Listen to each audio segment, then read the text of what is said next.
I think we could officially deem this the year of unwanted anxiety and stress as we are rounding the corner and moving to the end of 2020.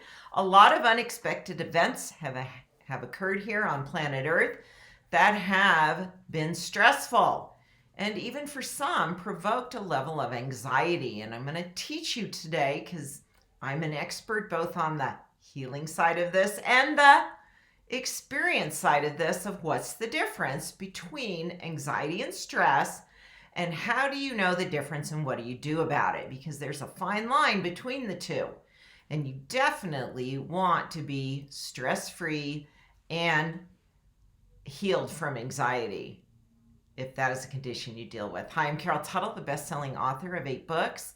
Most recently, The Modern Chakra Guide. It's a must-read for our time because it teaches you the energy shifts we are going through and how you can sail through them with ease and grace to have a life of joy. That your outside world does not, the bigger events of the world do not have to be the determination of what level of joy you live in. That is your job. And you are able, through your own independent energy system, able to create that life of affluence, ease, and joy, even amidst a lot of unpredictable current events playing out. I hope that's something you're learning this year, that you're choosing to live from a place of awareness, mindfulness, to be awake, to be discerning, rather than to live in fear and to feel powerless. Because as we are in that state of fear and powerlessness, that's a low vibration energy, you just attract more to fear. It comes to you. You're a huge magnet for it. And really? Do you want that? I know you don't. You wouldn't be listening to me right now. This is a great video to share with a friend if they are dealing with stress and anxiety or in the spectrum of this some degree, so that they can get a sense of hope, that there's choices, that they have the ability and the power to shift this. Because you can feel very, very powerless to these conditions, and they not only affect your personal well-being, they affect the people around you dramatically. If you are someone dealing with stress and anxiety, you owe it to yourself and to the people that you're involved with on a daily basis, particularly your intimate loved ones that you live with, that you get a handle on this. It causes them stress if you're dealing with it. So give that to everybody. Give it to yourself first, then let the people that you love and appreciate be the benefactors of your choice.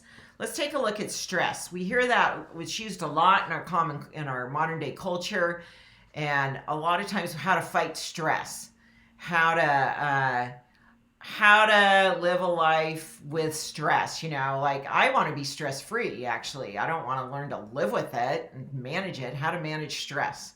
I don't want to manage stress. I want to be stress free. So first, make that your number one decision, that I don't have to learn to live with stress and manage stress or fight stress. I can be stress free. As I understand what creates stress in my life, I now have the awareness to make choices that support me in creating a stress-free life. Things that cause stress are anything that provokes a state of overwhelm. That's different for every person. Choosing into things that are not correct for you, saying yes when you need to say no. I have some great videos on people pleasing. Make sure you watch that. If you're a people pleaser, you're under stress.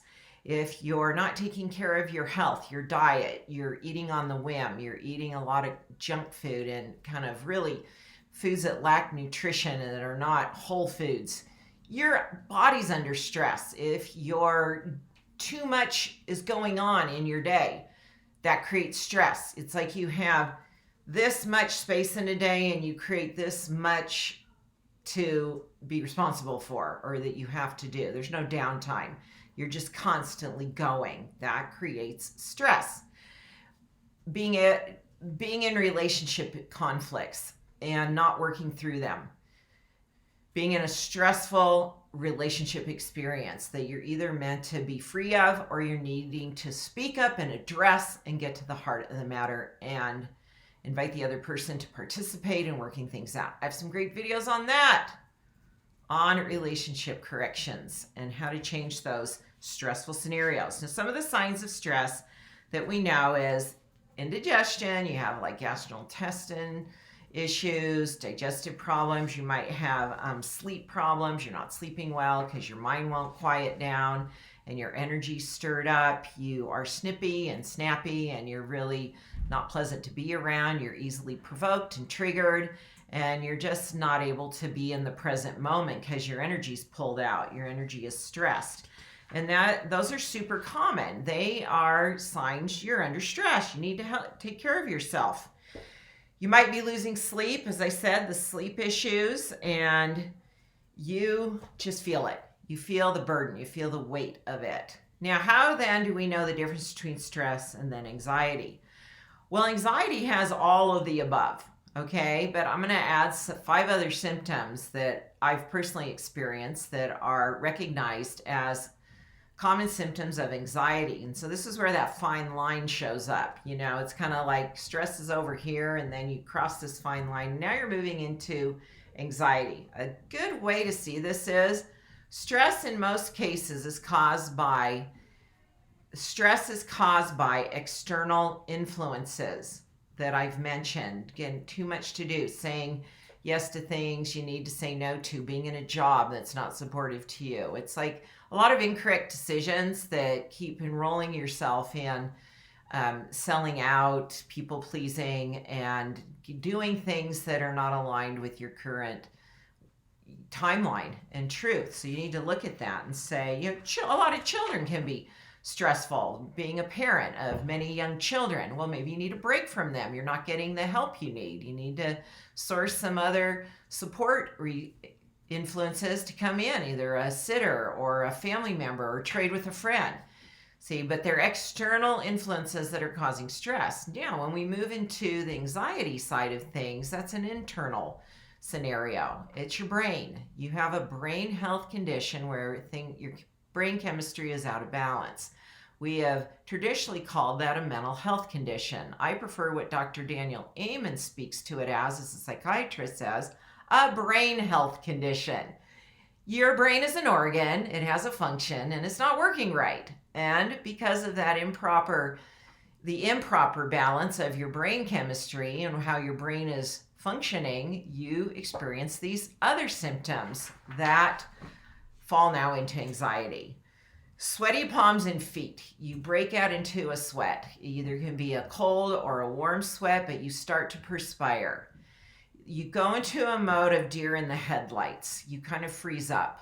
You feel overwhelmed to the point where you feel frozen, where manageable scenarios in your life that typically you're capable of dealing with, you feel overwhelmed by.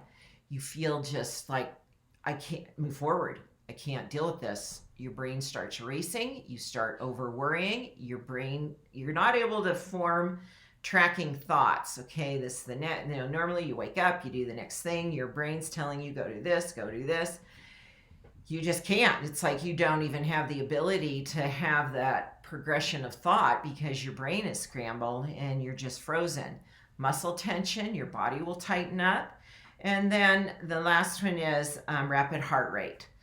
Those are the symptoms. I've had that experience, not recently. I've been able to heal this in my life, but I remember distinctly a day. And I don't remember the event that was playing out, but it was not anything that was really worthy of that level of a response. It was something in a normal brain state I would have been able to move forward with. But it was showing me, Carol, the stress has turned into anxiety. Your brain is not working correctly. I dropped to the floor. I curled up into a ball on my knees and put my hands over my head. And I had the sweatiness, I had the tension, the excessive worry, breath. That would be another one. The shortness of breath and the heart rate. And I remember just saying, I can't deal with it. I can't do it. I don't know how to move forward. I can't deal with this right now. I can't do it. And my husband recognized that I was in a state of anxiety that I'm really grateful it showed up in this short time period. Kind of it was provoked to be very apparent because I had learned that I had very high level coping skills to kind of keep some of this at bay.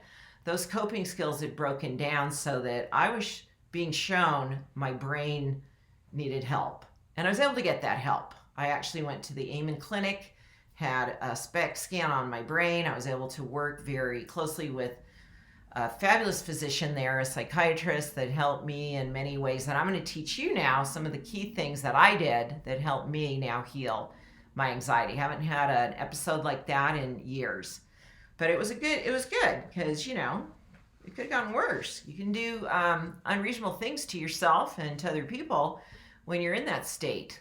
You're not thinking correctly, and you'll make poor choices in that state of mind and when your brain's off. So what do?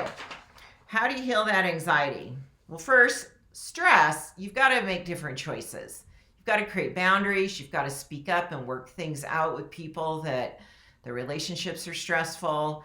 I have so many other videos here that will teach you ways to deal with the outside scenarios in your life that if you're not dealing with them, you're under stress. Please watch those according to the topic, whether it's your weight, whether it's your relationship, whether it's finances. Those are all stress provokers when you feel powerless to them and victimized to them. Maybe you just need to say no more. I have content on that will help you. How to say no when it's correct for you. Stop, make your, yes, I cannot do that. If you don't know how to say no, say, yes, thanks for asking. I can't do that right now. And they'll be confused, but they'll hear the fact that you can't do it. So what do?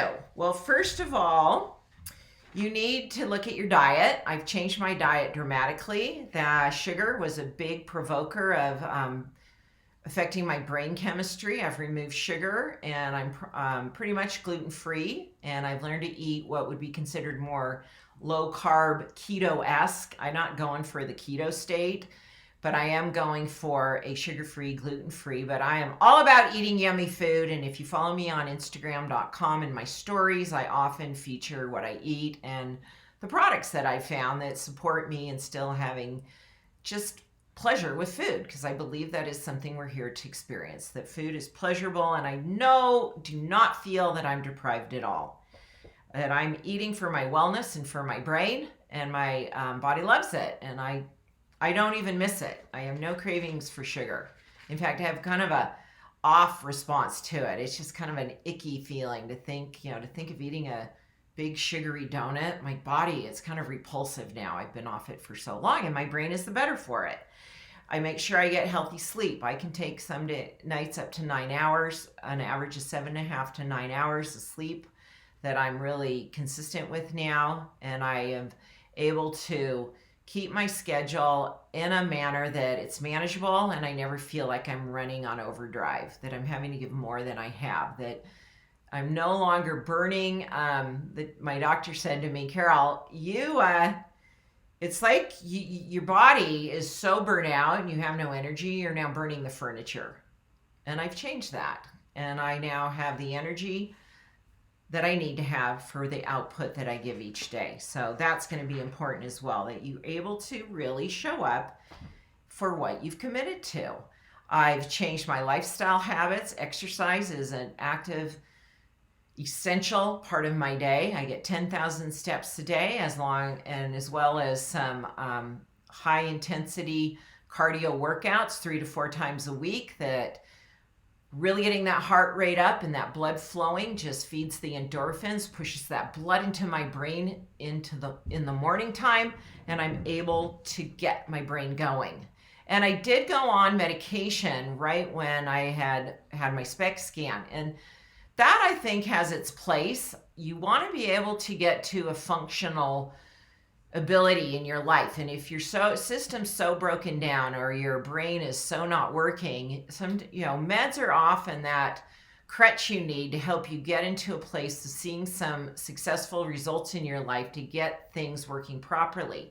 And then in many cases, a lot of people can transition off of them because these other choices they've made with diet and exercise and their lifestyle, with more meditation and mindfulness, and the cause and effect of their choices are kicking in, and their brain's able to maintain that state of new health.